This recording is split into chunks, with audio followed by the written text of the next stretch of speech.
আমাদের দেশনেত্রী বেগম খালেদা জিয়াকে যুক্তরাজ্যের একটি উন্নত হাসপাতালে নেওয়ার সিদ্ধান্ত নিয়েছেন।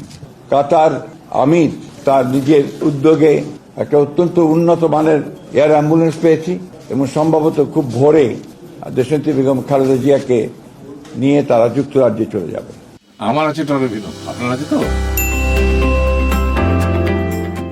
ডক্টরসদের যে বোর্ড হয়েছে যুক্তরাজ্য থেকে এসেছিলেন ডক্টর রিচার্ড, এবং আপনার চীন থেকে দুটি টিম এসেছিল তারা, এবং আমাদের স্থানীয় ডক্টররা in consultation with UK doctors এবং ইউএসএর জন হপকিন্সের হসপিটাল ডাক্তারের সঙ্গে পরামর্শ করে তারা আমাদের দেশনেত্রী বেগম খালেদা জিয়াকে যুক্তরাজ্যের একটি উন্নত হাসপাতালে নেওয়ার সিদ্ধান্ত নিয়েছেন।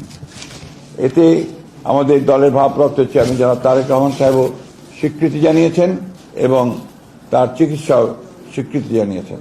আপনারা ইতিমধ্যে শুনেছেন যে ইতিমধ্যে কাতার আমির তার নিজের উদ্যোগে তার মহানুভবতায় আমরা একটা অত্যন্ত উন্নত মানের এয়ার অ্যাম্বুলেন্স পেয়েছি, যেটা আজকে রাতের মধ্যে এখানে এসে পৌঁছবে এবং সম্ভবত খুব ভোরে দেশনেত্রী বেগম খালেদা জিয়াকে নিয়ে তারা যুক্তরাজ্যে চলে যাবে।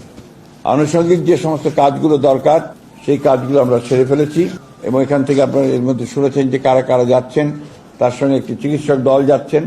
পরম করুণাময় আল্লাহ তাআলার কাছে এই দোয়া চাচ্ছি যে আল্লাহ তাআলা তাকে যেন সুস্থভাবে নিয়ে যান, নিরাপদভাবে নিয়ে যান এবং সুস্থভাবে আমাদের মাঝে আমরা যেন তাকে ফিরে পেতে পারি।